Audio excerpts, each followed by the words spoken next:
एक बहुत बड़ा खुला और हुसैन जंगल था जिसका नज़ारा दूर दूर तक फैला हुआ था। ऊंचे दरख्त कतारों में खड़े थे, उनके बीच बीच में सूरज की रोशनी जमीन पर सुनहरी नक्श बनाती थी। इसी जंगल में एक नटखट गुलहरी रहती थी जिसका नाम चिंको था। चिंको बहुत फुर्तीली थी मगर एक बड़ी आदत की खराब थी, वो हर काम को कल पर छोड़ देती। अगर कोई इसे कहता कि सर्दियों के लिए खुराक जमा करो तो वो हंसते हुए कहती, अभी तो वक्त बहुत है।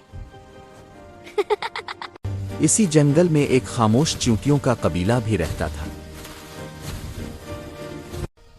वो सुबह से शाम तक मेहनत करता, दाने जमा करता और अपना निजाम बहुत तरतीब से चलाता। चिंको अक्सर कहती, इतनी मेहनत करके क्या मिलेगा, जिंदगी तो खेलने का नाम है। दिन गुजरते गए, जंगल का मंजर बदलने लगा। हवा में खुनकी आने लगी, पत्ते पीले होने लगे और पहाड़ों से ठंडी हवाएं चलने लगे।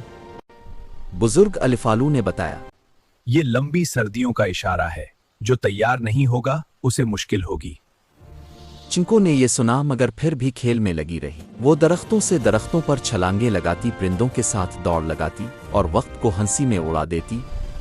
जल्द ही सर्दी बढ़ गई, घास सूखने लगी, कीड़े कम हो गए और खुराक मलना मुश्किल हो गया।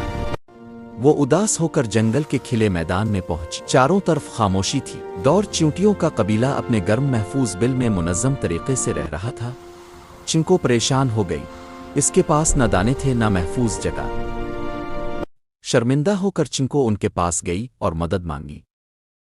चींटियों के सरदार ने नरमी से कहा, हमने तुम्हें कई बार कहा था, मगर हम तुम्हें अकेला नहीं छोड़ेंगे। उन्होंने चिंको को अपने साथ जगह दी और थोड़ा थोड़ा खाना बांटना शुरू किया। चिंको ने पहली बार जाना कि नज़्म और ज़ब्त और वक्त की कदर कितनी अहम होती है। दिन गुजरते गए, सर्दी आहिस्ता आहिस्ता कम होने लगी।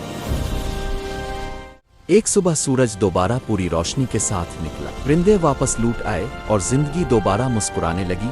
चिंको ने सब जानवरों को जमा किया और कहा, मैंने सीख लिया है कि खेल अपनी जगह, मगर वक्त पर मेहनत ना की जाए तो पछताना पड़ता है।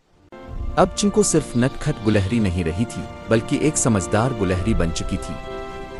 सबक, जो वक्त की कदर करता है वो मुश्किल वक्त में भी संभल जाता है और जो टालता है वो पछताता है।